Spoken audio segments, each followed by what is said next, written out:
गैर कानूनी काम करते हैं और अगर आप उसमें विरोध करने आते हैं तो प्रशासन से, शासन से आपके खिलाफ कार्रवाई करते हैं। जिस तरह का भाव राज्यसभा में था वो बाबा साहब भीमराव अम्बेडकर जी का अपमान है। जो परिसर है वो लोकसभा का है, तो स्पीकर साहब के पास हम बैठ करके बहुत सारी चीज़ों को सुलझा सकते थे। भारतीय जनता पार्टी के पास तरीके हैं, उनके पास मॉडल हैं, अंडरग्राउंड पॉलिटिकल उनके पास राय मशवरा आता है। वो कब ध्यान हटा दें, ये बात तो हमें और आपको ये समझनी चाहिए। मैं पिछले कई वर्षों से और खासकर उत्तर प्रदेश में देख रहा हूँ, भारतीय जनता पार्टी का एक बहुत सोचा समझा मॉडल है कि वो पहले अनकॉन्स्टिट्यूशनल काम करते हैं, गैर कानूनी काम करते हैं और अगर आप उसमें विरोध करने आते हैं तो प्रशासन से, शासन से आपके खिलाफ कार्रवाई करते हैं। जिस तरह का भाव राज्यसभा में था वो बाबा साहब भीमराव अम्बेडकर जी का अपमान है। न केवल हम समाजवादियों के बल्कि पूरे देश के शोषित, वंचित, पीड़ित, अपमानित लोग और जो समाज में सबसे पीछे छूट गए थे उनके लिए आज भी वो पूजनीय हैं। आप किसी भी गांव में चले जाएं पूरे देश में, आज भी बाबा साहब को पूजने का काम गांव के लोग करते हैं। गरीब, हर समाज के लोग उनको भगवान की दृष्टि से देखते हैं। तो इस तरह की भाषा का इस्तेमाल करना न केवल निंदनीय है बल्कि शब्दों को वापस लें और माफी मांगने की जो विपक्ष की बात है उसको मानना चाहिए सरकार को। और सच्चाई तो ये है कि जो व्यक्ति माफी मांग लेता है वो बड़ा होता है। माफी मांगने वाला व्यक्ति हमेशा बड़ा होता है। ये जो कलयुग आया हुआ है, हालांकि वो मैं नहीं कह सकता हूं कहां से शुरुआत हुई थी, लेकिन भगवान श्री राम ने के अलावा जो हमारे भगवान हैं, भगवान श्री कृष्ण ने जब अपने प्राण छोड़े तब कलयुग शुरू हुआ। आखिरी शब्द भी यही थे जब उनको तीर लगा कि डेस्टिनी थी, ये माफ कहना चाहिए, भूल जाना चाहिए इस चीज को। तो कम से कम सरकार को जिनकी भाषा से, व्यवहार से पूरे देश का सेंटिमेंट बाबा साहब भीमराव अम्बेडकर जी के लिए जो अपमान की तरह भाषा इस्तेमाल हुई, उस पर माफी मांगनी चाहिए और शब्द वापस अपने लेने चाहिए।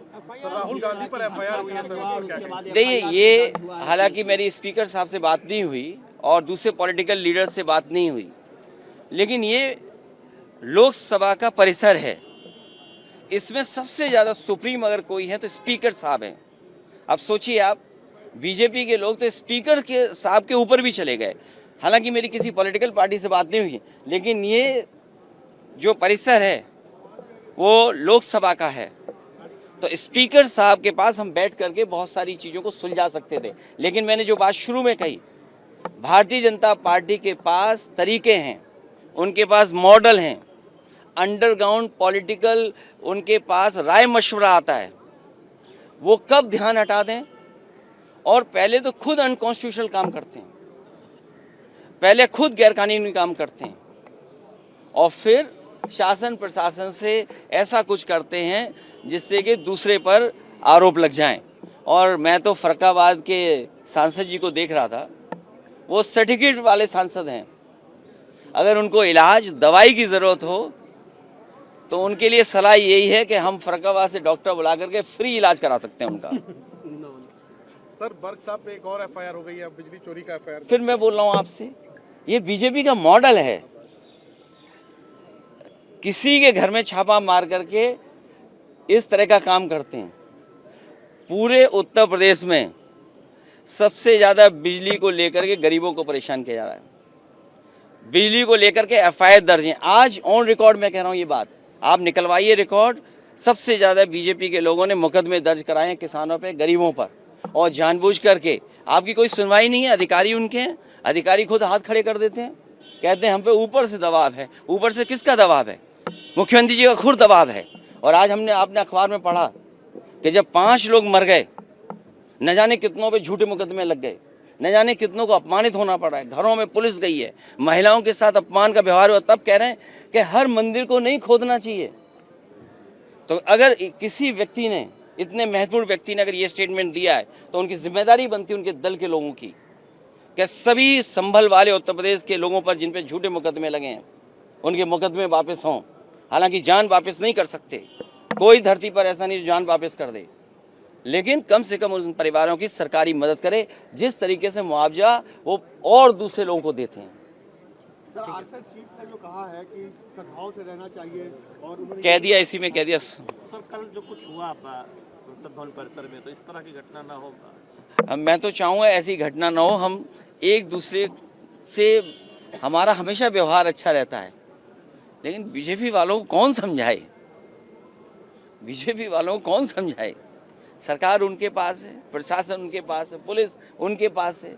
अगर ये लोकसभा परिसर में हुआ है तो चाहे कांग्रेस चाहे बीजेपी को सबसे पहले स्पीकर साहब के पास जाना चाहिए था, बीजेपी को स्पीकर साहब से शिकायत करनी चाहिए थी। और अक्सर हम और आप देखते हैं जब आपको बाहर किया जाता है तो स्पीकर साहब आपको बाहर करते हैं, पुलिस बाहर नहीं करती है आपको। तो ये शिकायत अगर बीजेपी के लोगों को करना था तो स्पीकर साहब से शिकायत करते, स्पीकर साहब सभी लीडर्स को बुला लेते, हम लोग बात कर लेते। अखिलेश जी, कल जो धक्का मुक्की वाला प्रकरण जब आपकी जानकारी में आया उसके बाद फर्रुखाबाद वाला तो नकली सर्टिफिकेट से जीत करके आए हैं, केवल सर्टिफिकेट से जीते हैं वो। और मैं तो कहूँगा उनके इलाज के लिए हम लोग मदद करना चाहते हैं। पंजाब के किसानों पर अखिलेश जी मिलने जाएंगे क्या सर? किसान बोर्ड से हटाए। लोहिया जी की वो बात मुझे याद आती है।